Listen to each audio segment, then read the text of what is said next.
Alors, attendez, moi je suis toujours faire mieux sur mes lunettes. Ah ouais.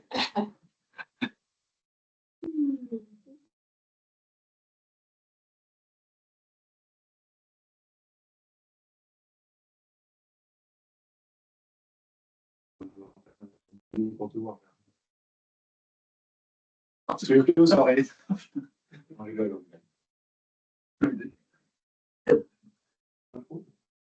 Vous êtes en tout maintenant. Vas-y. Après, par contre, on a un objectif, hein, c'est finir à l'heure parce qu'on a tous faim. Confirme. Non, mais ça ne pas pendant une heure. Non. Non, ça ne va pas être très intéressant. Non. Allez,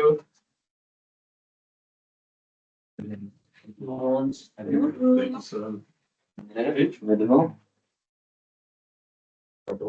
Juste avant. On va dire pour vous remercier de votre présence à distance présentielle. C'est le dernier atelier de cette année. Je vous rappelle qu'on essaye dans ces ateliers de répondre aux problématiques que vous posez. Vous avez interrogé sur ce de 2025. On a déjà eu des inputs. Le prochain atelier est le 12 février en présence de la Forge IA, qui est un acteur sur l'IA.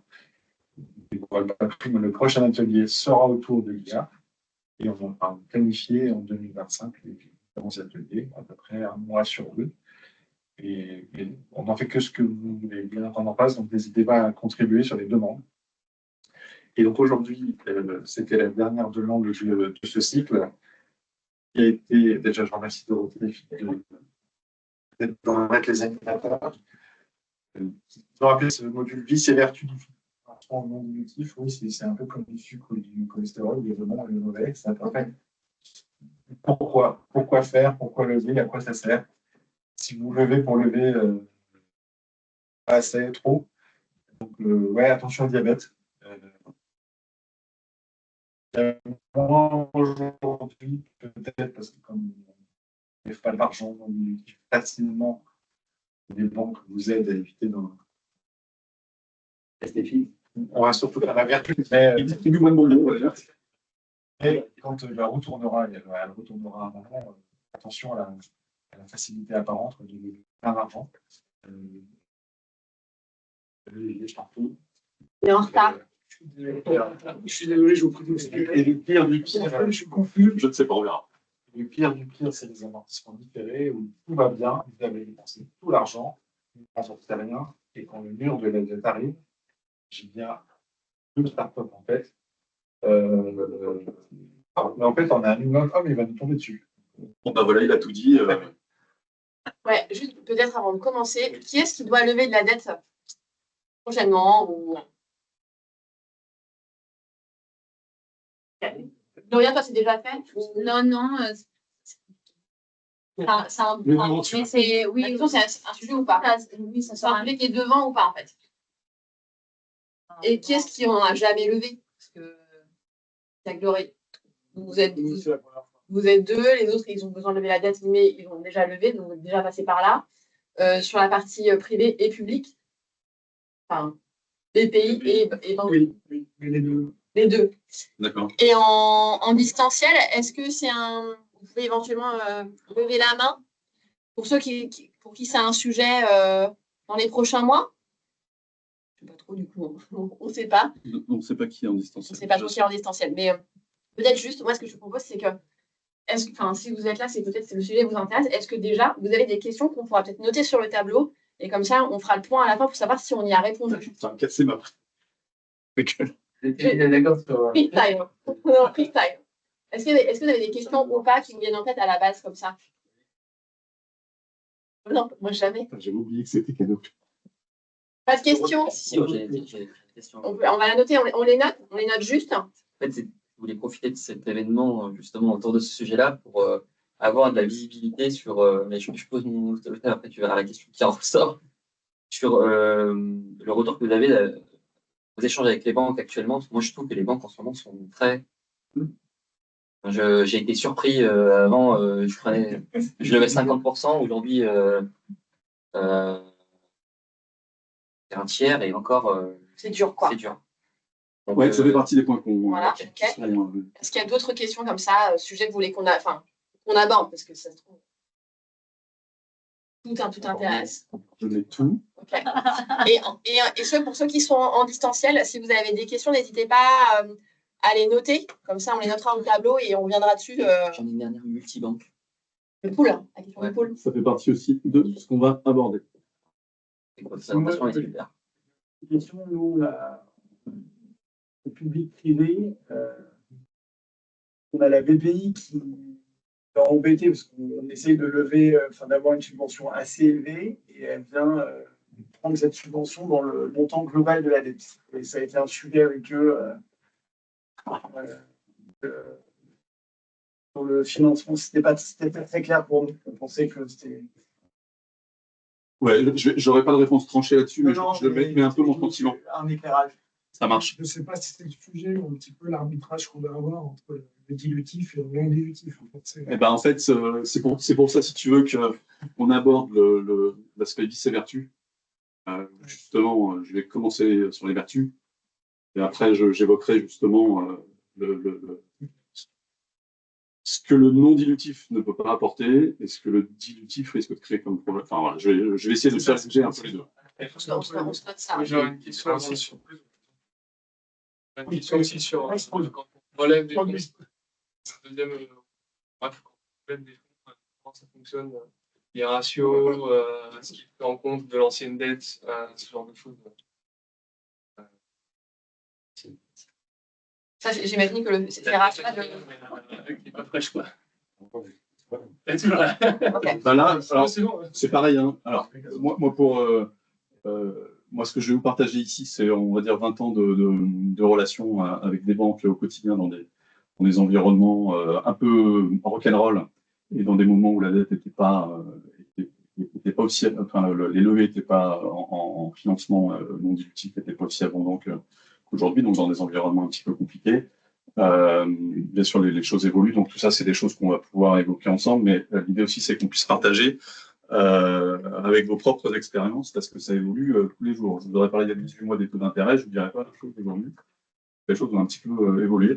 Je remercie Dorothée de s'être joint à moi pour cet atelier. L'idée, c'est d'avoir justement, c'est un peu son vécu, son histoire, comment les choses se sont faites.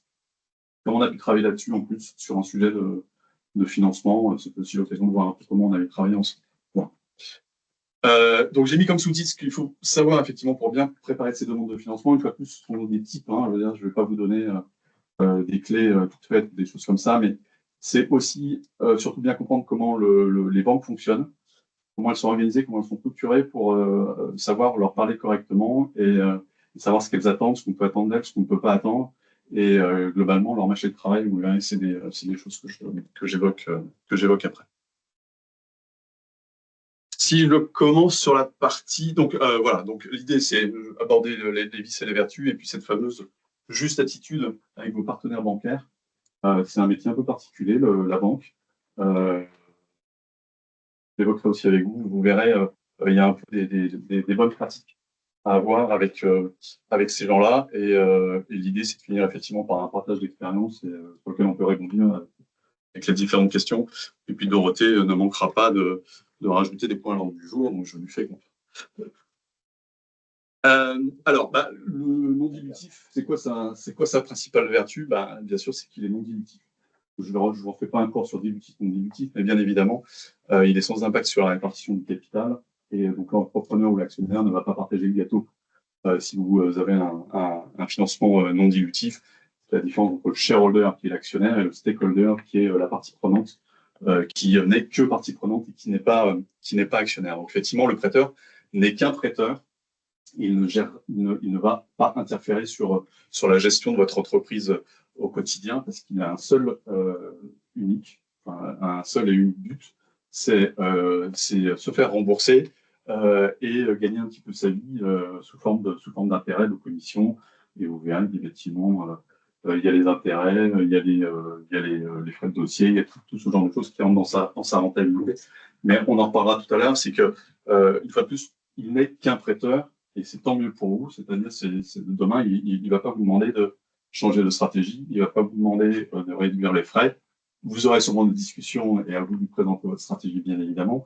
Mais en tout cas, il ne vous dira jamais, c'est pas lui qui va guider l'entreprise. Contrairement à un actionnaire actif, quand vous avez du financement dilutif, même si vous avez un minoritaire, le minoritaire a statutairement droit à la parole proportionnellement aux actions qu'il détient, mais souvent plus que cela, parce qu'il est dans vos comités de stratégie. Avoir des choses qui font qu'indirectement, il n'y a plus du type des ratios qu'il ne faut pas respecter. Tout à fait. Alors, exactement. Bon, ça me permet de faire une parenthèse sur les covenants, parce que je risque de l'oublier après. Et qu'effectivement, dans l'ensemble de la lecture que vous pouvez avoir des contrats bancaires qui vous sont proposés, vous pouvez avoir des obligations de respecter certains ratios, un niveau d'EBITDA, un niveau de dette sur fonds propres, etc. Donc, indirectement, bien évidemment, par rapport à sa gestion du risque, à un moment ou à un autre, vous allez être dans l'obligation souvent d'ajuster votre stratégie ou vos tactiques au quotidien, parce que si votre niveau d'EBITDA il passe pas par rapport à ce qu'on appelle le service de la dette, c'est-à-dire ce que vous devez rembourser en capital et intérêt, soit vous allez devoir couper dans les charges, soit vous allez devoir trouver une façon ou une autre d'augmenter le top line. Donc, il ne va jamais vous dire faites ça, mais il va être gentil, il va tellement se couvrir que indirectement, il va effectivement influer sur votre gestion, mais pas comme un actionnaire, au sens où il ne va pas voter aux assemblées générales et il n'a pas un poids aussi fort qu'un actionnaire. Bon, et puis il est vrai qu'aujourd'hui, c'est encore vrai aujourd'hui, et là je céderai la parole à Dorothée, c'est qu'une fois qu'on a fait une première levée de fonds, c'est quand même assez facile aujourd'hui d'obtenir des premiers financements, en particulier avec le binôme BPI et banques classiques. La BPI, je ne rentre pas dans les détails, mais la BPI aujourd'hui nous est enviée au niveau international. C'est un dispositif qui n'existe quasiment pas ailleurs. Alors, il y a des fonds souverains et des choses comme ça.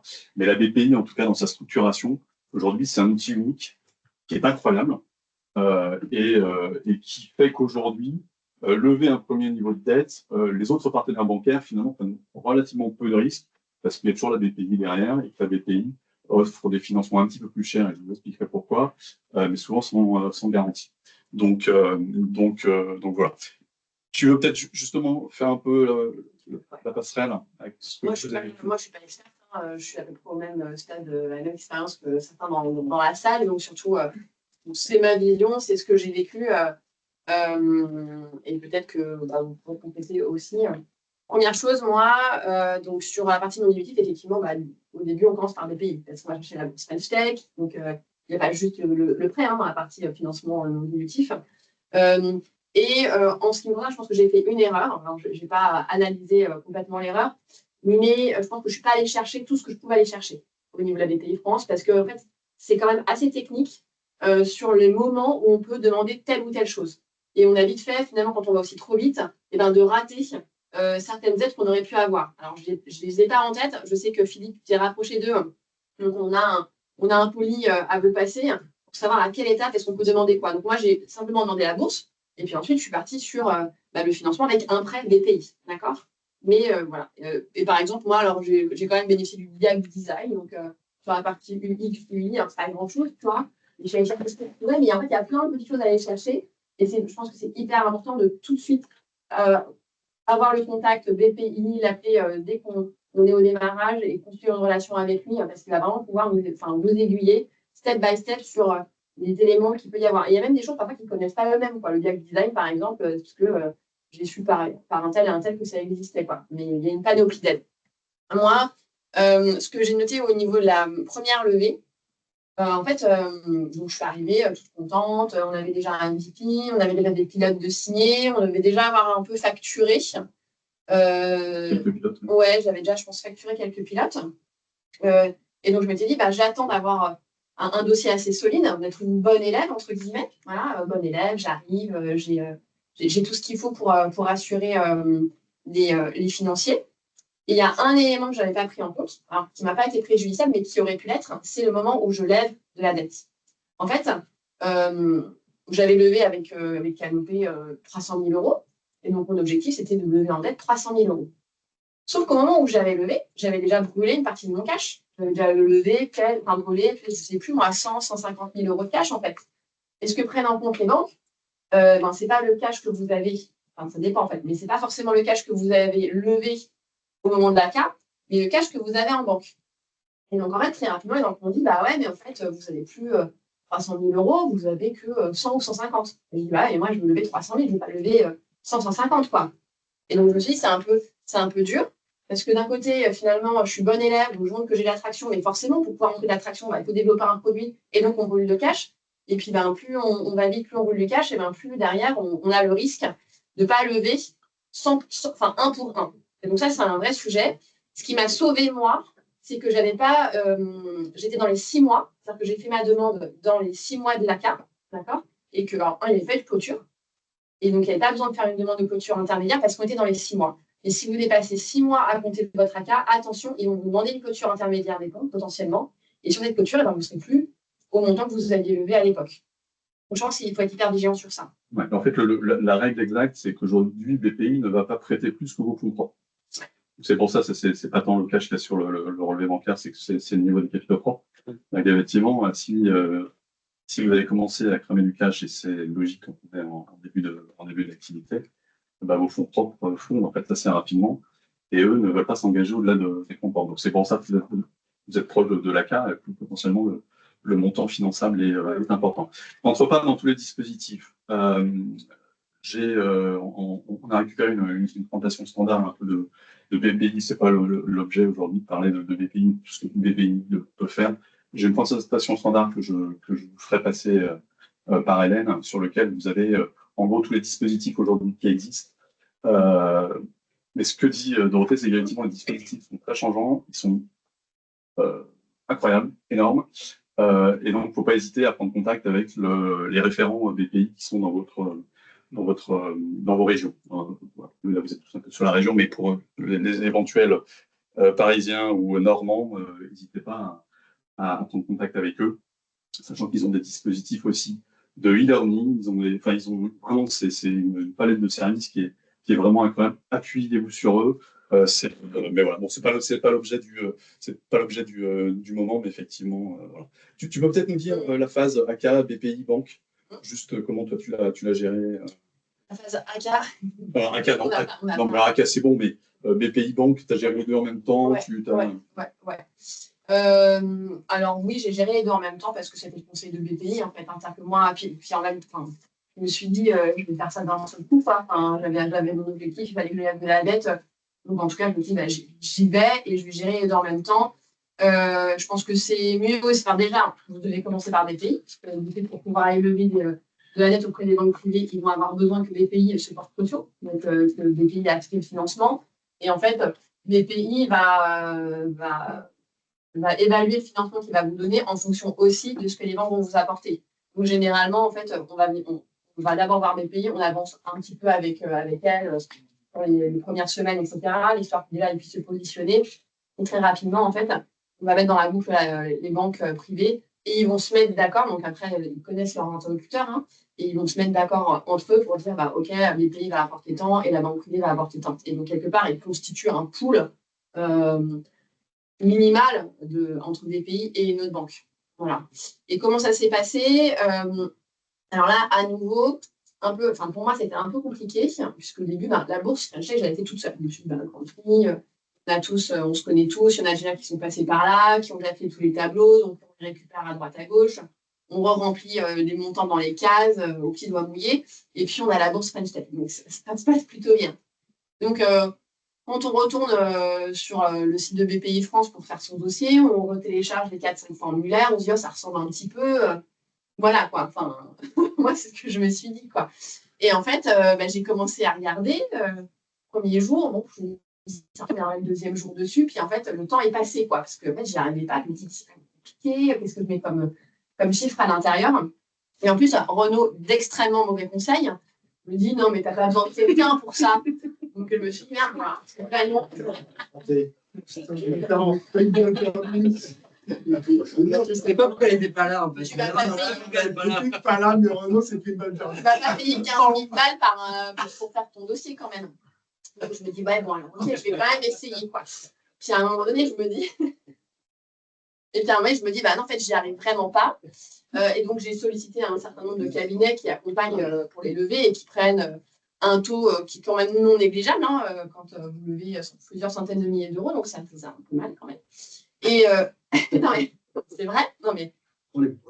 Bah non, mais c'est justifié. Mais c'est vrai que si tu veux, c'est un pourcentage, je ne sais plus combien c'est 5 ou 10%. Entre 5 et 10%. Entre 5 et 10%, quoi. Donc, quand tu lèves 300 000 euros, tu te dis, bah, je préférerais garder cet argent par devers moi plutôt que le donner à un cabinet. Et donc, en fait, j'ai à ce moment-là sollicité Philippe, qui en tant que prestataire, qui est venu m'aider à faire mes tableaux pour BPI, qui ensuite, du coup, ont servi aussi sur la partie, pour les banques privées. Donc, il m'a aidé sur mes tableaux BPI, voilà, sur une journée ou 2 jours de travail, une journée de travail.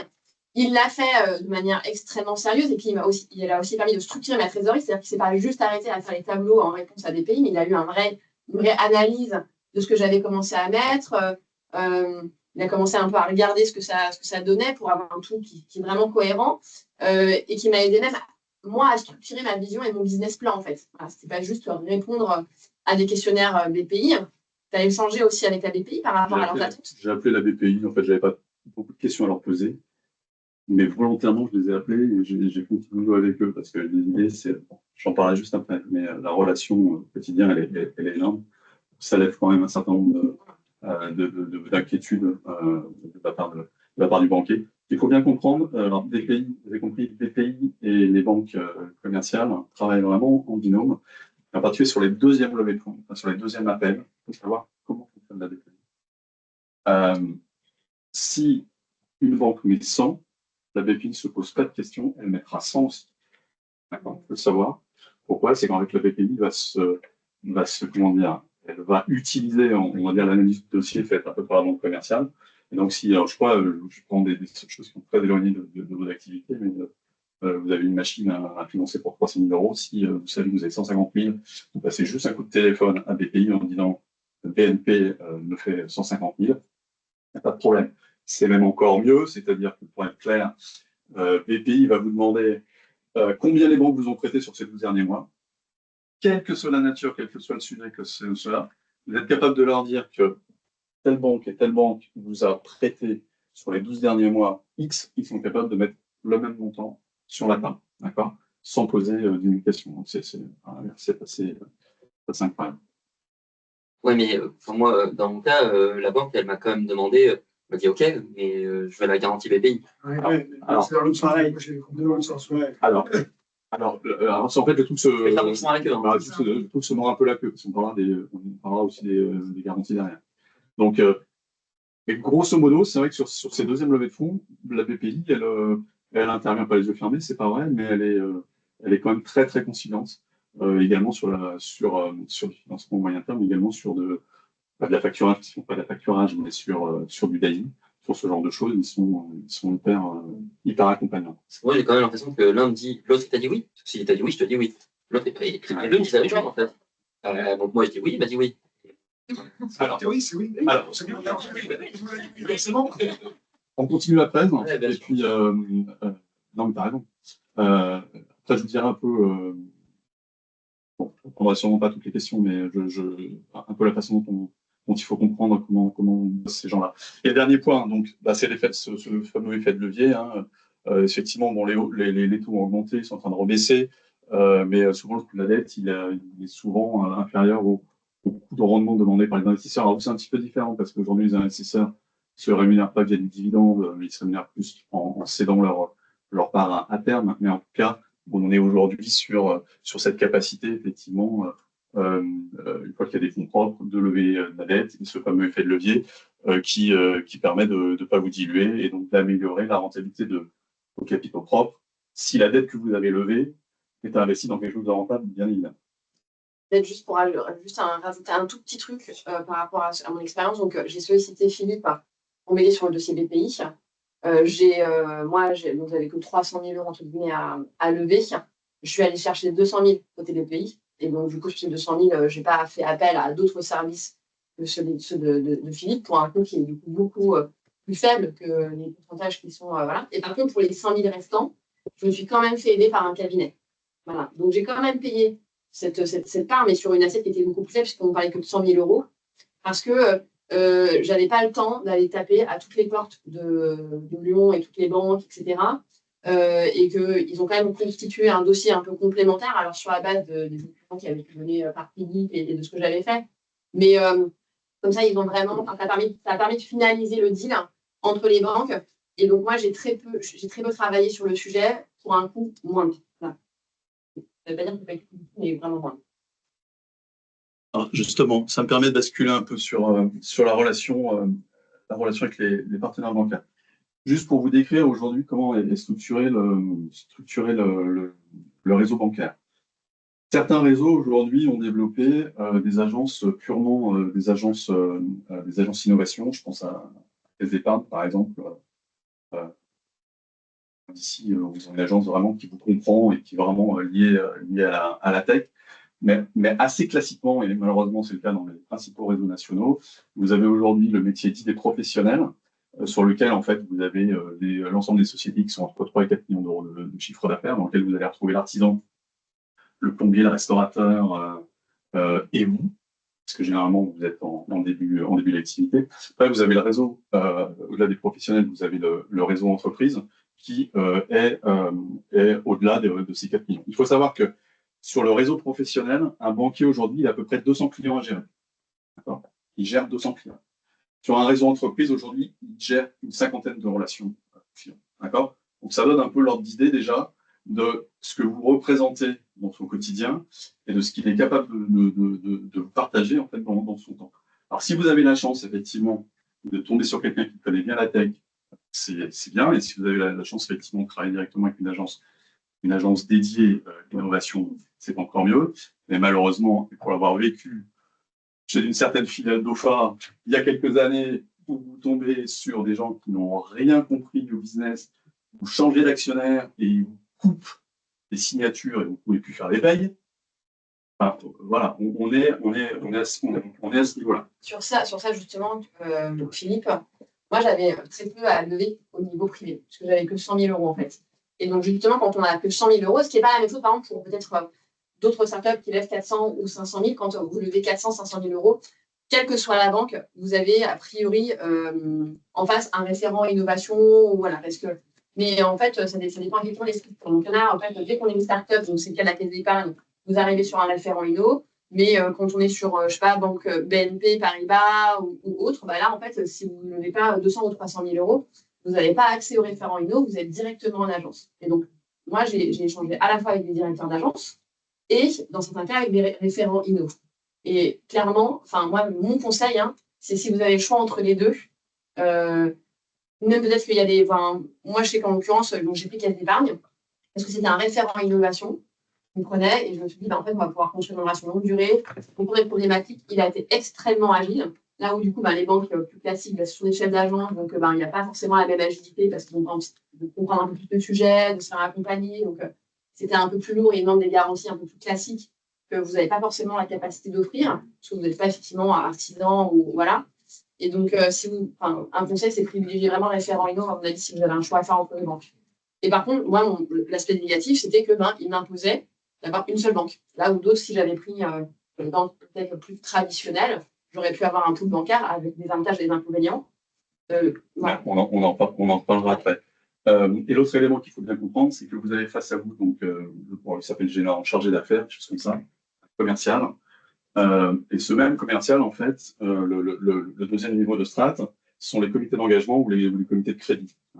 C'est-à-dire qu'en fait, ce n'est pas lui qui va décider finalement s'il vous donne ou pas. Alors, si on se remet 10 ou 15 ans en arrière, ils avaient au niveau chargé d'affaires des lignes de crédit à peu près en local qu'ils étaient capables de mettre en place immédiatement. Il s'avère que les équipes se sont beaucoup rajeunies dans les banques aujourd'hui. Et en fait, ils ont quasiment coupé toutes les possibilités d'accorder en direct. Donc, ils doivent toujours en référer à un comité de crédit ou un comité de risque, etc. etc.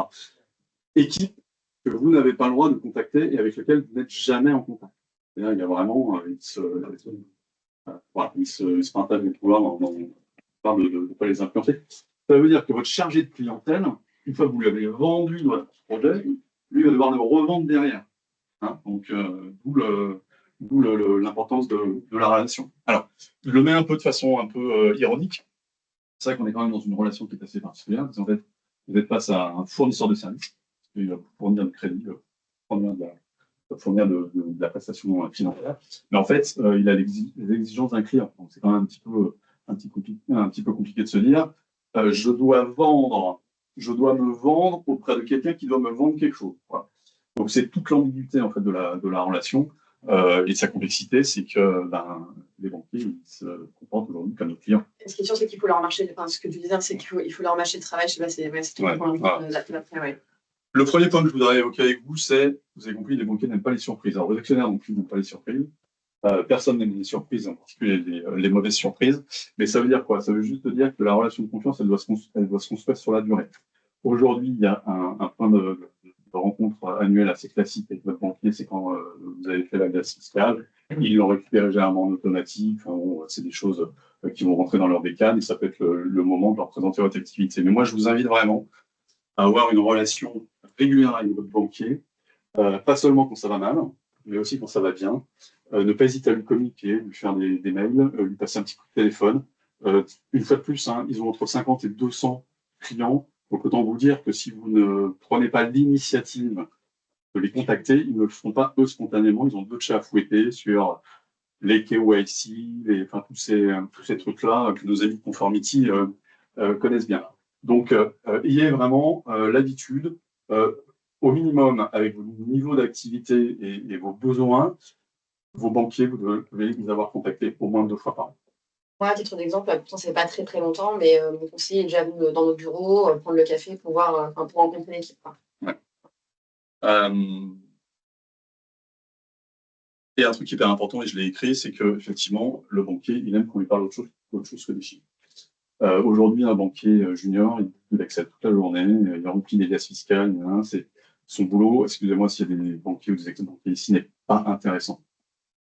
Et à partir du moment où vous allez réussir à entretenir une relation avec lui, vous allez lui vendre votre business, ce sera beaucoup plus simple. Il va ouvrir les yeux parce que ça me sort de son bureau. Moi, je sais que ce que j'arrivais à faire il y a 10 ans en arrière, c'est que j'emmenais mes banquiers dans les usines pour voir concrètement à quoi ressemblaient les produits Conformity. Vous avez des yeux comme ça.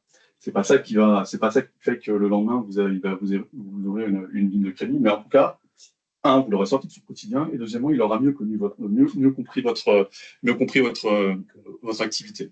Donc, bien évidemment, il faut lui parler de votre performance, il faut lui parler de vos besoins, il faut parler de ses difficultés, il faut parler de vos succès, mais parler aussi des produits. Je discutais la semaine dernière avec une ancienne banquière qui me disait, mais le nombre de fois où je suis sorti d'un entretien et d'un rendez-vous client, je n'avais rien compris à son activité.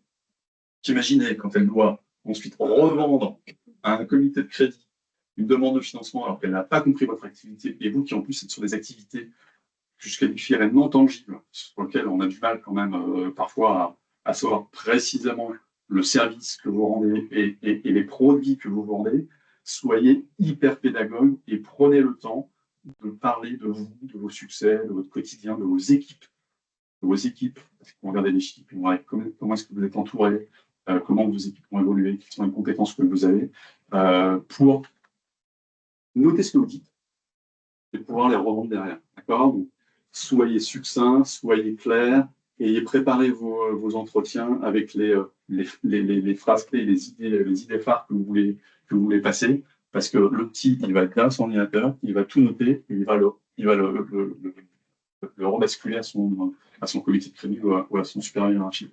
Si vous avez des rendez-vous avec un chef d'agence et votre chargé d'affaires, le chargé d'agence, il va toujours faire briller les choses, peut-être formidable, peut-être extraordinaire, sachez que le chargé d'affaires, c'est le chargé d'affaires qui prime et qui va monter le dossier. Donc, adressez-vous bien au chargé d'affaires. Ne vous adressez pas au directeur d'agence qui se pointe là parce que toutes les semaines, il a un objectif de faire 2 rencontres clients. D'accord? Parlez bien au chargé d'affaires. C'est lui qui va instruire votre dossier. Et si lui n'a pas compris, il ne se passera rien. D'accord. Je crois qu'il faut vraiment se positionner comme si c'était des clients et avoir des pionniers en fait, dans la relation. Enfin, des gens qu'il faut vraiment intégrer au business. Moi, par exemple, mes entreprises, à la fin de l'année, je vais leur faire un feedback, tous mes pionniers, de où est-ce qu'on en est, c'est quoi nos réussites, etc.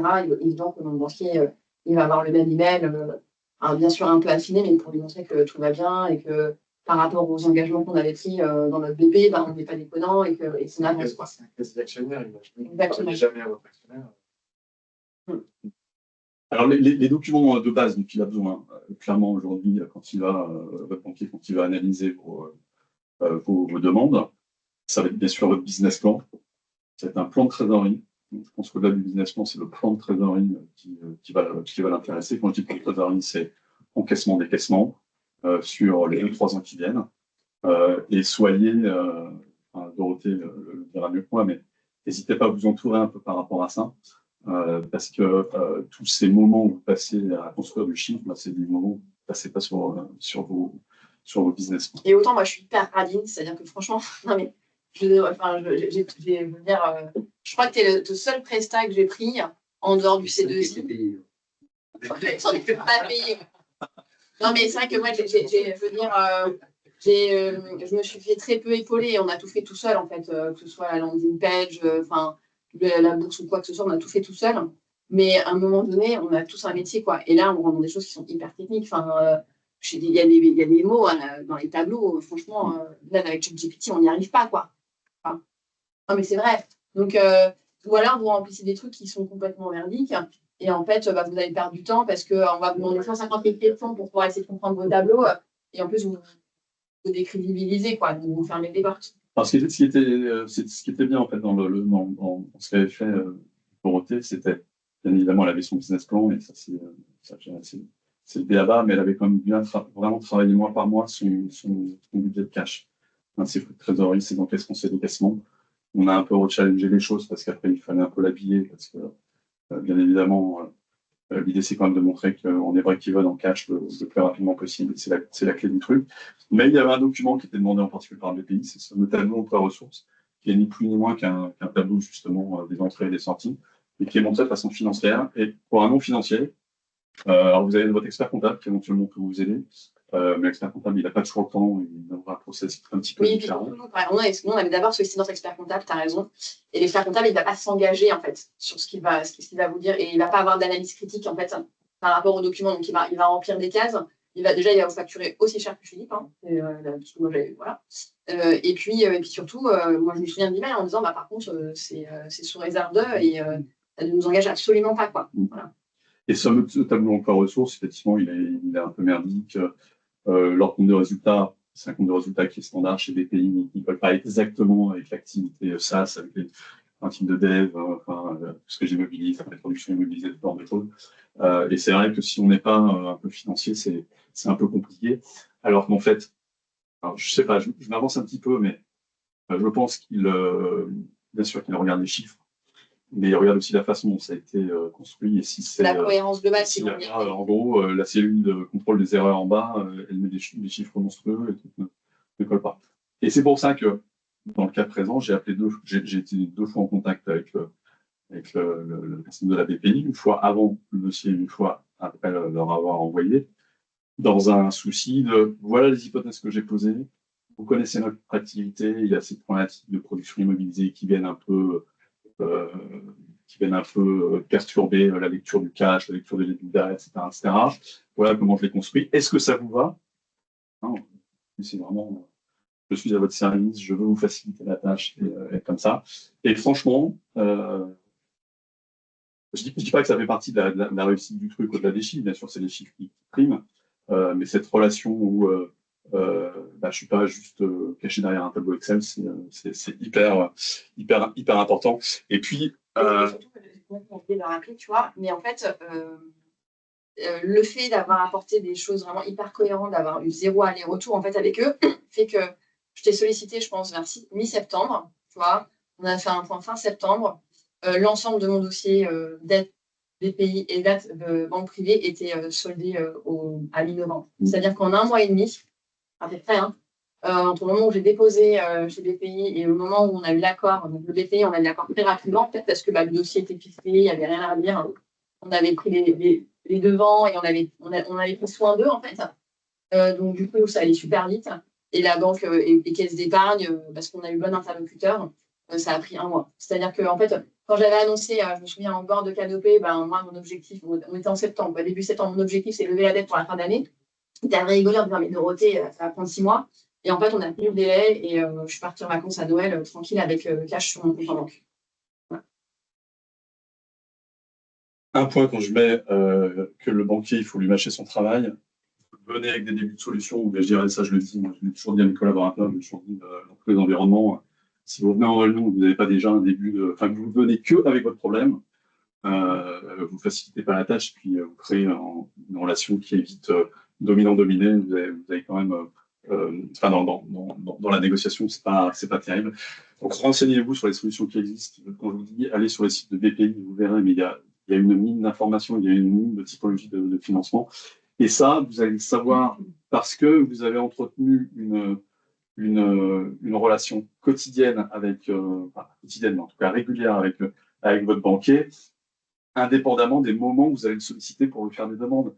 Vous l'appelez 6 mois avant, bah vous lui dites c'est quoi les dernières nouvelles de BNP, c'est quoi les derniers produits, c'est quoi ce que vous vendez aujourd'hui, c'est quoi ce qui, etc., etc. Donc, vous êtes obligé d'être en veille aussi un peu sur ce qu'il fait parce que on est quand même dans des mondes très très différents entre l'entrepreneur et la banque. Et donc, vous devez faire en sorte de vous rapprocher au maximum d'eux en connaissant leur métier, en connaissant un peu leurs offres. Ouais, et sur le PP, avec nous, projet. Ces derniers mois, sur quels critères vous regardez? Les dirigeants, le projet, c'est plus les dirigeants que le projet. Si je comprends pas, les dirigeants. Il y avait l'effet autour du berceau. C'est vrai que si tu as des canopées, des fonds d'investissement, des business angels, c'était le premier c'est mieux que si c'était à grand temps. Et bien, c'était dans le BP, c'est pour ça que c'est faux. C'est pour ça que le BP est une hypothèse. On veut regarder la sensibilité des dirigeants à la trésorerie. En fait, le BP est trop souvent les charges, essayer de démontrer un truc non possible. C'est est-ce que l'onglet trésorerie va y passer par les gens qui doivent, ça n'aura plus de rechercher, ou est-ce qu'il y a une sensibilité trésorerie forte? En fait, ça rassure le banquier sur puisqu'il est capable de piloter sa trésorerie, il sera en capacité de nous rembourser. C'était très très fort et inattendu. Ne pas hésiter à passer un temps fort. Sur j'ai besoin d'avoir 6 mois de trésor, j'ai besoin en capacité de vous rembourser. Là, il ne s'agit pas de raconter n'importe quoi, mais montrer que tu as une sensibilité forte. C'est comme si tu allais chercher un crédit de mots. J'espère que j'aurai un lot, mais en gros, l'argent. Il faut qu'il y ait du sens, il faut que ce soit crédible quand même sur le papier, quoi. À l'arrivée, on lui dit est-ce qu'il y a de la rembourser? Ouais, on en parlera après, pas de souci. Moi j'ai suivi une discussion avec un fonds d'investissement, mais finalement les banquiers raisonnent à peu près pareil, c'est qu'ils prennent votre business plan, ils enlèvent 30% au chiffre d'affaires et ils voient comment ça passe.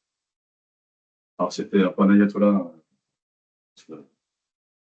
ce gars-là, mais l'image est assez bonne. C'est-à-dire en fait ils vont effectivement voir la sensibilité par rapport à un business plan qui est des hypothèses, une croyance à un moment par rapport à ce degré de sensibilité, si il y a du décalage. J'ai même entendu vous diviser, alors je crois que c'est ça, je crois que c'est pas des financiers, mais c'était des business angels. Ils disaient, en fait, moi je regarde un bébé, je divise le résultat par 2 et je double le temps. Et à partir de là, j'ai quelque chose qui est à peu près honnête. Complètement. Une des banques nous a dit que c'était juste la page.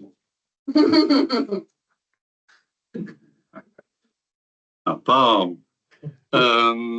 Oui, et puis le dernier point, un banquier aime les flux. Et oui, un banquier aime les flux parce que c'est comme ça qu'il se rémunère. Aujourd'hui, le banquier se rémunère de deux façons. Il se rémunère bien évidemment sur la marge qu'il a faite quand il vous a prêté de l'argent, mais il se goinfre. Pardon, excusez-moi. Jean Bonnet, j'ai rien dit. Il se rémunère sur les flux, en particulier des flux débiteurs que vous allez lui confier, puisqu'en fait, il y a des commissions de mouvement, il y a ce genre de choses. D'accord? Donc, sur le BPI, quoi? Et c'est pour ça que BPI est plus cher, c'est que BPI n'est pas une banque de flux. BPI ne fait que traiter de l'argent. D'accord? Donc, vous allez toujours sauter au plafond en disant, mais vous avez vu combien me prend comme commission d'études de mon dossier? Vous voyez, il y a un point de plus que vos petits voisins. Oui, mais ça a une explication qui est extrêmement tangible. En fait, ils ne font que distribuer du prêt et ils ne se rémunèrent jamais par des flux d'éditeurs et des commissions et ce genre de choses. Ne soyez pas étonnés, bien sûr, tout est négociable, comme n'importe quel partenaire bancaire, mais sachez qu'effectivement, vous allez payer plus cher pour ça. Okay.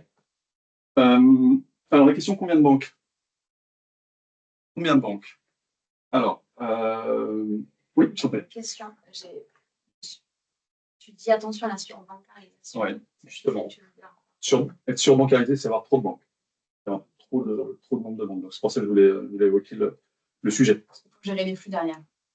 Hein, pourquoi? Parce qu'il faut être capable de, généralement, on va dire la règle tacite, c'est qu'on donne proportionnellement des flux aux partenaires bancaires en fonction de la proportion de la dette qu'ils vous, enfin des financements qu'ils vous accordent. C'est tacite, c'est écrit nulle part, c'est théoriquement la règle. Généralement, moi je leur dis ouais, mais attendez, donnez-moi 2 ans parce que basculer des flux d'un établissement à un autre, c'est pas simple. Mais en tout cas, c'est la règle théorique. Donc bien évidemment, si vous avez 10 banques, pour leur donner des flux qui les conviennent, en fait, vous n'y arrivez jamais. Est-ce que je peux juste faire un petit tour de table rapidement? Alors, vous n'êtes pas obligé de répondre si vous trouvez que c'est confidentiel, mais vous avez combien de banques aujourd'hui dans domicile? Alors, il faut que je compte 1 et 2 ou une, 2, une. Regardez que BPI n'est pas une banque. En plus de tout à fait, en plus de BPI. Ok, très bien.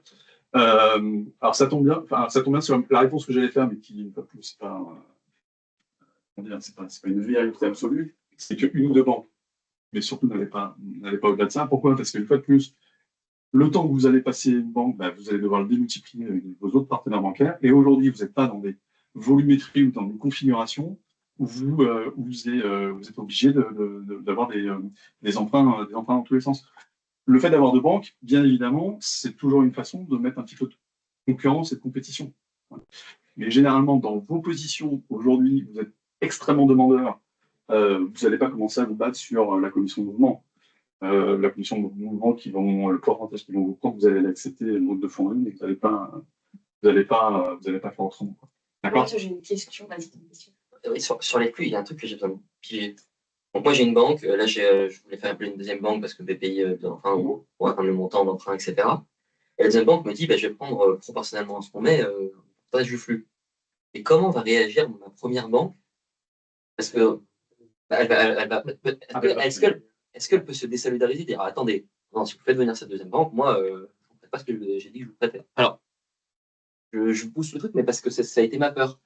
C'est si les arguments seront bons pour te chercher les meilleures garanties, le taux le plus élevé, etc., etc. Donc c'est un argument qui va être donné. Mais, cher monsieur, vous savez très bien comment se passent les affaires, vous n'êtes pas seul sur le marché, ne me dites pas que vous êtes étonné que je fasse appel à une deuxième banque. Je le dis de façon un petit peu agressive. Pourquoi tu fais appel à une deuxième banque? Parce que la première banque, elle ne veut pas suivre. Parce que la première banque, elle peut suivre à partir d'un certain montant. Et BPI suit à 1 pour 1. Donc si je veux le montant visé. Sûr, pour revenir sur ça, tu vois, et là, je pense que c'est une question que je pose. Donc, moi, j'ai Conto, en fait. Donc là, en l'occurrence. Justement, je fais une parenthèse là-dessus. Ouais, moi, j'ai Conto parce que je trouve que c'est hyper pratique pour plein de raisons. Donc, finalement, aujourd'hui, quand j'ai créé Kidog, j'ai utilisé Conto au début. Et en fait, j'ai fait rentrer ma banque, donc caisse d'épargne, qui m'apporte de la dette, quoi. Mais du coup, pour être tout à fait honnête avec vous, alors ce n'est pas non plus extrêmement longtemps, mais c'est quand même quelques mois maintenant, peut-être 1 an, un an. En fait, j'ai apporté aucun flux à la caisse d'épargne. Et c'est pas bien, hein. C'est pas obligé contractuellement. Mais j'ai apporté aucun flux. C'est pas écrit. C'est pas écrit, mais c'est pas bien. Alors, en fait, si tu veux, le truc, c'est quoi? C'est que j'ai apporté aucun flux parce qu'en fait, j'ai pas encore tout. Enfin, en fait, le compte, j'ai de l'argent dessus. Et en fait, je m'en suis jamais occupée parce que j'en ai pas encore besoin. Et en fait, si tu veux, le truc, il restait un peu en mode dormant, en fait, tu vois. Les seuls flux qu'il y a, c'est qui se remboursent tous les mois, mais c'est tout, en fait. Et ce que je veux dire, c'est que ma question, c'est est-ce que sur la première année, parce qu'en fait, c'est vrai que c'est pas évident de gérer des flux, tu vois, entre une ou même 2 banques, c'est compliqué, il faut transférer, il faut dire, non, mais finalement, lui, il va être facturé sur tel compte, etc. Donc, c'est chiant. Et ma question, c'est est-ce que vous gérez tous ceux qui ont déjà 1 ou 2 banques, ces problématiques de flux? Est-ce que ceux qui ne l'ont pas fait, ils ont été retoqués par leur banque? Et est-ce qu'il n'y a pas aussi, tu vois, parce qu'ils ont quand même, comme tu disais, 200 comptes à gérer, donc ils ne sont pas là derrière tous leurs comptes, et qu'au final, quand tu es une petite structure, que tu as 1 ou 2 ans, est-ce que une fois que tu as signé, tu as besoin de t'embêter vraiment avec les flux? Je ne dis pas qu'à un moment donné, au bout de 18 mois, il n'y a pas un sujet qui se pose parce que tu commences à rentrer vraiment du cash. Mais au début, est-ce que c'est un vrai sujet, quoi? Alors, une fois de plus, c'est un engagement moral que tu as avec ta banque. Et les banques sont parfaitement capables d'entendre qu'il te faut 6 à 1 an pour te mettre en phase. Le point hyper important, c'est que le jour où tu vas revenir vers eux et que tu vas leur demander de nouveaux financements, si tu te prends dans la gueule, bah, vous êtes bien gentil, Dorothée, mais il y avait quand même un peu un accord tacite entre nous, c'est que vous alliez me faire bosser sur mes... Vous n'avez pas joué la règle du jeu. Tu te mets un peu dans une position un petit peu délicate. En revanche, moi, très clairement, hein, moi, les banquiers, je suis très transparent avec eux, je leur dis, vous savez, mes encaissements clients, il faut que je paye mes clients, il faut que je change mon état de ma facture, mes paiements fournisseurs ou mes paiements de mes salaires, machin, ça se fait pas comme ça du jour au lendemain. Ils sont capables d'entendre que tu as besoin de temps pour le faire. En revanche, il est faire, pour moi, ça, c'est vraiment loyal, et c'est vraiment dans l'intérêt de l'entrepreneur d'avoir une relation vraiment clean avec son banquier. Je reviens sur les comptos. Pour moi, c'est pas une banque. Enfin, on peut le dire différemment. Est-ce que le compto, par exemple, tu as un compte à terme chez eux? Quoi? Tu as placé de l'argent chez eux ou pas? Oui, on a fait notre AK avec Conto. Oui, mais tu as un truc rémunéré, tu as un compte rémunéré chez eux? Non, j'avoue, j'ai pas du tout optimisé ça. Okay. Voilà. C'est pas bien. Je reviens justement sur ces banques. Ces banques online, leur avantage unique, c'est qu'elles sont pas chères. Non, c'est pas ça. Le seul avantage, c'est qu'elles ont une interface qui est absolument géniale. Et qu'elles font plein de choses en plus. Tu veux dire quoi, compte gestion de trésorerie? Moi, elles me font toutes mes factures, mes relances. Enfin, Conto, c'est juste top. Et c'est pour ça que j'aime bien utiliser Conto. Parce que pour tout mon suivi de facture et d'encaissement, et en fait, je sens que quand je vais aller taper sur la caisse d'épargne, je ne vais pas avoir la même interface. Hein, parce que c'est sur des solutions. Voilà. Oui, non, mais c'est une solution. En plus, donc, après, il faut prendre Penny Lane ou d'autres choses en plus, si tu veux, tu vois. Ou Agicap, qui va me coûter de l'argent. Voilà, Conto, ça me coûte 10 balles par mois et c'est terminé, tu vois. Et j'ai tout dedans. C'est juste.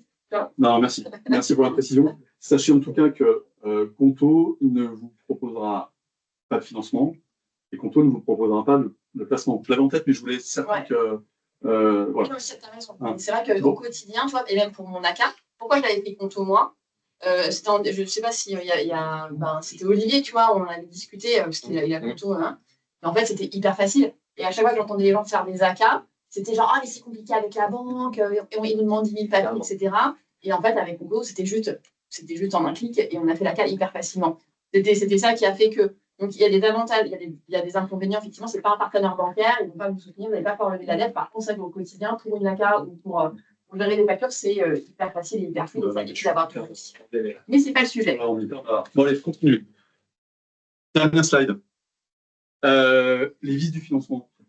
Moi, j'ai quelques expressions un peu phares que j'aime bien jeter à la figure des gens. C'est la dette, c'est une drogue dure. Quand on commence, on a vraiment du mal à s'arrêter. Et faites en sorte que cet effet de levier ne devienne pas un coup de massue ou un effet de boomerang. D'accord? Cette dette, cet emprunt, il faut le rembourser. Et pas plus, ça ne peut se faire qu'avec l'argent de vos clients. J'ai beaucoup vu par le passé, et malheureusement, l'industrie du LBO nous a beaucoup mis dans ces idées-là, c'est que vous allez rembourser de la dette en levant de la dette. Et je suis désolé, c'est pourri. L'État français nous a un peu mis aussi dans cette idée que c'était naturel et c'était normal. Donc attention à ceux qui lèvent de la dette pour rembourser de la dette. Non, la dette, vous devez la rembourser avec le cash que vous avez généré et pas autrement. Il faut faire attention qu'il y ait bien des tuilages. C'est-à-dire que tu vois, et alors généralement avec les pays, il faut faire attention. Et en fait, quand vous empruntez, vous remboursez d'abord la dette privée et le remboursement de BPI ne doit pas se superposer sur une année, par exemple, parce que là, du coup, vous remboursez double dette. Bien s'assurer que, on rembourse pendant 3 ans, par exemple, la partie privée, et puis après 3 ans, la partie, etc. Mais parce que si vous superposez, à un moment donné, vous êtes. Alors, c'est le deuxième point sur lequel je mets un bémol, et Nicolas l'a dit en introduction.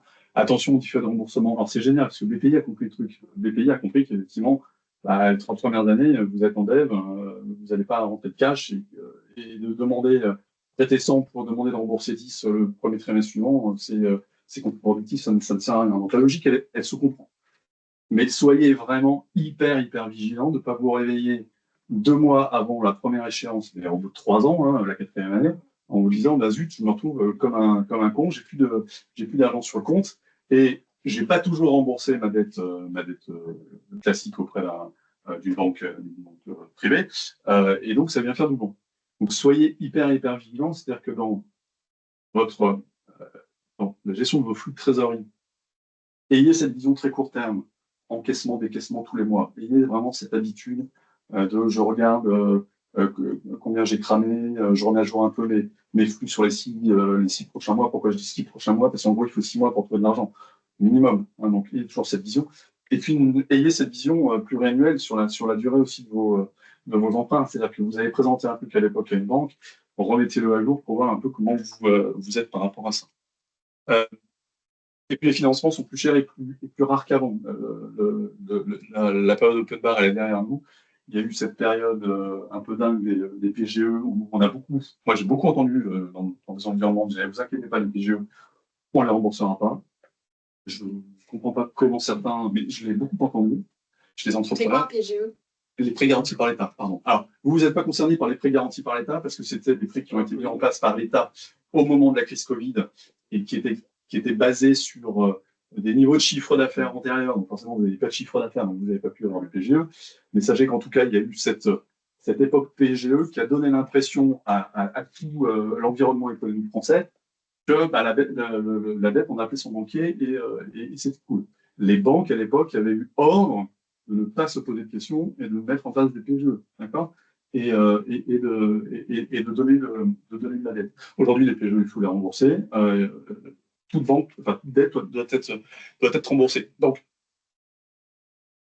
moi, je dis c'est tant mieux, en fait, parce que là où c'était la course un peu à l'échalote, où finalement tout le monde passait son temps à chercher de la dette, à un moment, c'était effectivement toute la dette que je peux prendre, je la prends. Pas de problème pour prendre toute la dette. Moi, j'ai toujours, de nature prudente, j'ai toujours un peu modéré les élans de tout le monde par rapport à ça, parce que la dette, elle doit se rembourser. Et lever de la dette, même si c'était à une époque extrêmement facile, ça prend du temps et ça vous défocus de votre activité. Et en particulier, ça vous défocus de votre génération de cash en propre. C'est pas beau de lever 500 000 euros, mais 500 000 euros, il vaut que ça soit une facture de 500 000 euros qu'une autorisation de découverte de 500 000 euros. Hein. Oui, aujourd'hui, les taux. Les taux, alors, on dit un peu tout et n'importe quoi. Il y a 12-18 mois, du moyen terme sur 5-7 ans, on était à 7,5 à peu près. Alors, vous me direz, oui, mais moi j'avais autre chose. Ok, bon, il y a effectivement un écart type monstrueux. Aujourd'hui, quand j'interroge des banquiers, on est plutôt du 3,5, du 4,5. Bon, encore des. Ah, voilà. Moi, j'ai deux choses par rapport à ça. Ben, en fait, l'économie va mal, donc il va falloir qu'à un moment ou à un autre, il desserre le crédit. Moi, j'ai deux types par rapport à ça. Un, on écoutez-vous quand vous en avez besoin. C'est-à-dire, bah, si vous en avez besoin aujourd'hui, n'attendez pas 6 mois parce que vous imaginez que dans 6 mois, les taux vont baisser. C'est con à dire, c'est bête et méchant. Et à l'inverse, c'est pas parce que ma banque m'a fait une proposition à 1,50 que je vais prendre de l'emprunt à 1,50 parce que j'en ai pas besoin aujourd'hui. Mine de rien, c'est 1,50 qui part de votre trésorerie. Donc, voilà. Donc, le taux, oui, bien sûr, il faut être intelligent. Ensuite, taux fixe, taux variable. Ça a été le grand délire à un moment des banques de proposer du taux variable. Et puis, un mois plus tard, elles venaient à vous proposer un produit de couverture de taux. Alors, en gros, c'était quoi? Transformer votre prêt variable en un taux fixe. Bon. Non, hein, on n'est pas là, vous n'êtes pas là pour spéculer. Après, chacun a son. Moi, j'ai une appétence au risque qui est très faible. Franchement, après, chacun a son appétence au risque. Moi, je ne veux pas de taux variable. Je ne sais pas ce qui peut arriver demain. Donc, quand vous avez du semi-variable, du machin, des trucs comme ça, faites simple. Une fois de plus, ne souscrivez des choses que des choses que vous comprenez parfaitement et sur lesquelles vous avez bien compris les tenants, les aboutissants et les risques futurs. Pour avoir travaillé sur des pour des couvertures de change, des machins, des trucs, qui viennent avec de l'ingénierie dans tous les sens. J'ai dit, écoutez, cher monsieur, j'ai rien compris à votre truc. Moi, j'en veux pas de votre truc. Je veux quelque chose de simple. Hein. Vous n'êtes pas là, une fois de plus, pour faire de l'ingénierie financière, vous êtes là pour développer votre business et faire rentrer du cash via votre facturation et via vos clients. Comme le temps file, Ouais. peut-être qu'on peut conclure et voir si on a répondu aux questions. Retour des banques. Redis-moi. Redis-moi. Non, mais c'était. Retour des banques. Oui, c'est plus compliqué qu'avant. Oui, c'est plus compliqué qu'avant. On n'est plus dans une phase d'open bar et ils vont vraiment avoir une vision cash, capacité d'autofinancement, excellent bruit d'exploitation, donc qui dit EBE, dit EBITDA, hein, pour faire simple. Et c'est les deux ratios qu'ils vont regarder. Ils vont regarder votre niveau actuel d'endettement, donc passé, et également les dettes que vous n'avez pas encore fini de rembourser par rapport à vos fonds propres. Ça, c'est une certitude. C'est difficile, est-ce que ça ne vaudrait pas le coup aujourd'hui que tu te fasses accompagner, tu te fais accompagner du coup par un cabinet, Pas du quelque tout. chose, Non. tu vois? Mais oui, c'est. Je sais pas, mais du coup, Oui, c'est plus ça tendu. permet de sécuriser un peu ton dossier. C'est plus tendu, aussi bien en termes de taux qu'en termes de garantie. Je voudrais quand même évoquer les garanties demandées. Garanties demandées. Et là, compliqué comme réponse. Utilisez bien évidemment BPI qui va souvent garantir pour le compte 2 ou qui va proposer de Ouais, mais à hauteur de 75%, jamais à hauteur de 100%. Ouais, ok, mais à un moment, cher monsieur le banquier, vous allez quand même prendre un petit peu votre risque. C'est-à-dire, ou alors c'est que je vous prête l'argent que, enfin, vous me prêtez l'argent que je vous prête. Enfin, bon, tu vois, c'est comme quand ils te demandent, je vous prête 100 000, mais vous mettez 50 000 sur un compte à terme chez moi. Et dans ce cas-là, cher monsieur, vous ne prêtez que 50 000, vous ne prêtez pas 100 000. Enfin, tu vois. Donc, j'ai une règle de conduite qui m'est personnelle et je ne peux pas répondre à votre place. Ne mettez pas en danger vos patrimoines personnels. Ou dans des petites limites que vous considérez acceptables et que vous avez éventuellement partagé avec votre conjoint, même si vous êtes en séparation de biens, c'est quand même bien d'avoir un peu partagé la chose avec votre conjoint. Ça peut servir. Perso, non, mais voilà. Moi c'est ça. Et sachez que les banquiers vont tout essayer. Et nantissement du fonds de commerce? Tu peux nantir le fonds de commerce. Bon, alors ça, ils le demandent de moins en moins. Je ne sais pas si ton. Moi, c'est ça que me demandait. D'accord. Alors, justement, j'allais revenir sur ça. C'est-à-dire que nantissement de titre et nantissement de fonds de commerce, regardez ce que vous avez le droit de faire vis-à-vis des pactes d'associés. Ouais, parce que généralement, vous n'avez pas le droit de le faire. Bien évidemment, vous ne pouvez pas donner des garanties à droite. Bien sûr. L'actionnaire, il a acheté votre fonds de commerce. Donc, forcément, si vous commencez. Alors, l'attitude vis-à-vis des banques. Pas de plus, c'est une question de rapport de force. La première réunion, ils vont tout vous demander. Et la première réunion, je leur dis, cher monsieur, déjà, sachez-le, ne parlez pas de caution sur mes biens personnels. Point, débat terminé. Paf. Je ferme la porte définitivement. C'est pareil, je pense que quand tu es accompagné, en fait, comme toi, tu n'es plus en direct, hein, tu donnes tes prérequis à la personne qui gère la relation avec les banques ou qui ont l'habitude en fait de ces deals-là. Et je ne sais pas, toi, tu as eu un sujet ou pas sur la partie garantie? Non. Moi non plus, j'ai eu aucun sujet sur la partie garantie. Nantissement de fonds de commerce, je me suis Moi, je n'ai pas demandé aucune garantie. Donc, ça c'est intéressant. Non, mais je pense que quand tu as accompagné, ils arrivent à dire des trucs en disant, tu vois, parce qu'ils avaient tellement de flux, j'espère que, en fait, je ne suis pas sûre que c'est les mêmes problématiques. En tout cas, moi, je ne l'ai pas eu, tu ne les as pas eu. Tu t'es fait accompagner ou pas? Tu t'es fait accompagner ou pas? On leur a dit exactement. Ouais, je ne pas accompagner par un tiers. Non. Je pense que quand tu ne fais pas accompagner par un tiers, il t'en faut deux choses quand tu te fais accompagner. Ouais, parce que je me rappelle, moi, je me disais non, ils me continuaient à me demander le fiche d'imposition. Ouais. Je dis, mais je vous ai dit non. Je dis, ouais, mais quand même. Ouais. Ce n'est pas la. Alors, je reviens sur ça. Parfois, il faut l'être, comment dire, c'est pas engageant de donner ta peu d'imposition. Je ne sais pas que. Oui, mais moi, vu que j'ai dit non, je ne comprenais pas le. Très bien. Sachez que on est face souvent à des petits genoux qui instruisent vos trucs, ils doivent cocher des cases. D'accord. Okay. Si je dois donner ma feuille d'imposition, mais qu'il en fait rien de plus que ça, c'est tout. Je choisis, tu vois. Il y a un moment, il va te dire bah non, Anis, vous m'avez toujours pas donné votre feuille d'imposition. Attendez, ça fait 2 mois que j'attends à cause de ça. Bah oui, je l'ai pas. Bon, bah, tu vois. Ouais. Je continue. Les vices du financement. Le prêteur n'est qu'un prêteur. Hein. Donc, bien évidemment, ce n'est qu'un prêteur, donc c'est bien, mais ce n'est qu'un prêteur, donc il vous apportera jamais ce qu'un actionnaire implique pour vous donner. Mais ça, je pense que vous le savez, hein, bien évidemment. Vous serez challengé dans son objectif de garantir ses risques, mais vous ne serez pas challengé dans une idée de développer, trouver des solutions. Il ne sera pas proactif comme peut l'être un actionnaire. Et je reviens aussi sur, n'oubliez pas, dans la valorisation de vos entreprises, on parle beaucoup des multiples, oui, multiples d'ARR, multiples d'EBITDA, etc. N'oubliez pas que dans une valeur, la valeur des titres, c'est la valeur d'entreprise, moins les dettes qui vous restent. Hein. N'oubliez pas que vous pouvez vite facilement perdre 200 à 300 000 euros lors d'une transaction, parce que bien évidemment, je ne vais pas rentrer dans les valorisations des entreprises, mais un jour, si vous voulez, on évoquera ce sujet-là, mais voilà, vous avez vos multiples, mais n'oubliez pas que la dette bancaire qui reste, elle vient peser sur la valeur de la prochaine transaction.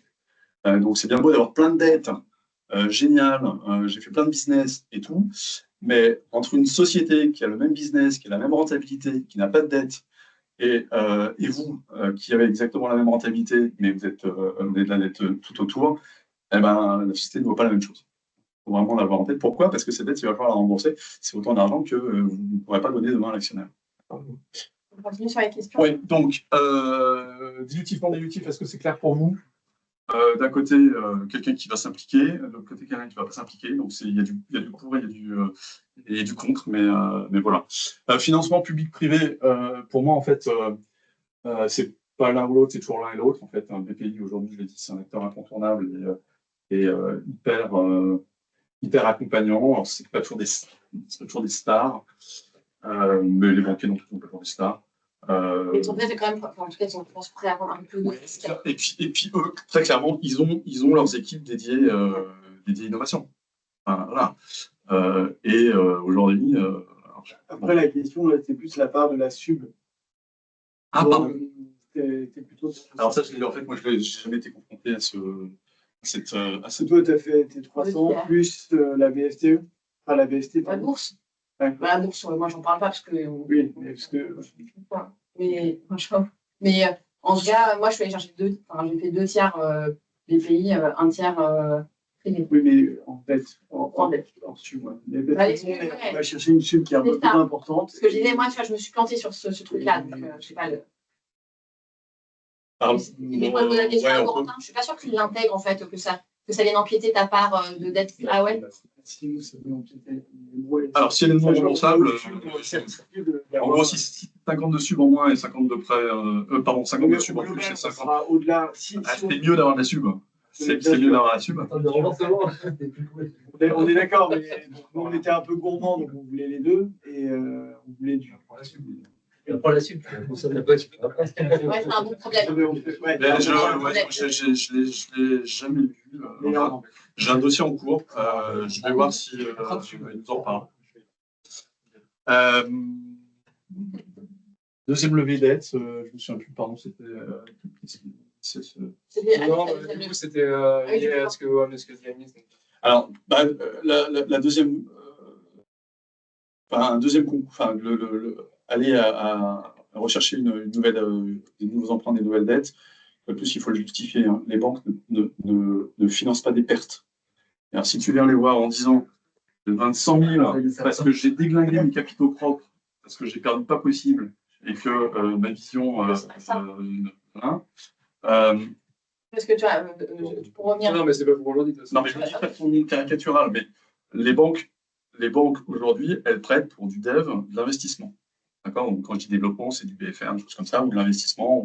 Développement commercial. Hein? Développement commercial. Ouais, du développement, du BFR, toi, vous avez par exemple les avances plus de BPI, je ne sais pas si vous les connaissez, c'est du DAI, ils vous financent vos factures. C'est un truc qui marche super bien, c'est un peu cher, mais ça marche super bien. D'accord? Et les banques, elles sont dans cette elles vont pas financer des pertes, quoi. Elles vont pas venir réparer. Non, mais ça, parce que j'ai un banquier il y a 10 ans qui me l'a envoyé dans la gueule. même 15 ans. Et c'était resté. Et il avait raison. Alors, il s'avère que j'avais une maison mère ailleurs, qui à chaque fois se portait caution, etc. Jusqu'au jour où il m'a dit, attends, vous êtes gentil, là vous se portez caution, votre maison mère italienne, en fait je finance des dettes tous les ans, quoi. C'est pas leur métier. C'est pas leur métier. Donc il est bien ça en tête. Donc quand vous levez de nouveau de la dette auprès d'une banque, c'est le même travail. Ils ont trésorerie, ils ont une approche de risque, hein. Ils ont une approche sur les risques. Avant, alors, pardon, je m'arrête. Voilà, j'ai trop parlé. Non, mais excusez-moi,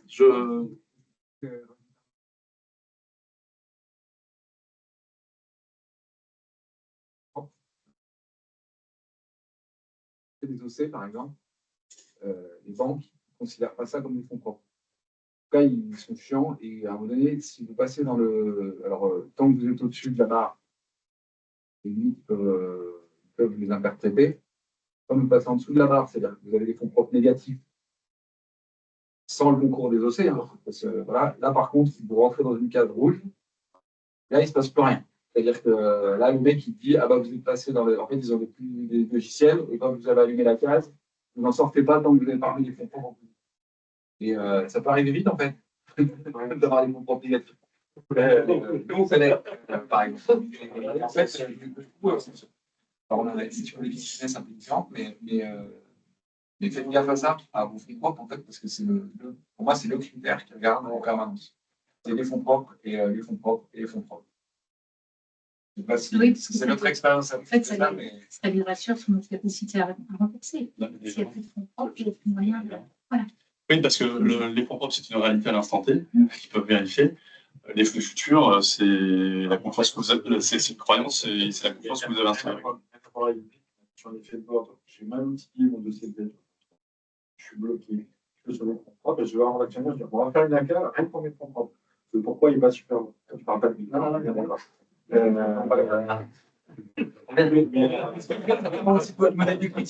Pourquoi il va pas le lancement des actionnaires? C'est-à-dire que les OC, typiquement, nous, ça a été une erreur, on pensait bien faire. Une erreur. En même temps, vous aviez besoin de ce cash. Non, on avait besoin de ce cash. Sauf que, en fait, quelle alternative tu avais, en fait? Non, sauf que l'avoir mis en dossier, c'est oui, en fait, l'avoir mis en dossier des cash en dossier n'a pas permis de rentrer dans nos capitaux propres. Ben oui. Ça n'a pas été fait la Oui, parce que du coup, on n'a pas pu faire. ton intention, c'est laquelle sur ces dossiers? Ton intention, c'est laquelle sur ces dossiers? Tu veux les rembourser? Non, ouais, alors là, je vais me dire. La logique, quand tu l'as mis en œuvre. C'est pour pas y rembourser. Donc ça, j'ai appris, mais je ne refais pas. Donc tu as du mal à vendre autre chose à ton banquier parce que tu ne crois pas. En fait. Donc qu'ils le mettent en dette, malheureusement, je le comprends. Dorothée a faim, donc je propose, si ça vous va, de. Merci beaucoup. Hein. Je pense que c'est top. Merci beaucoup.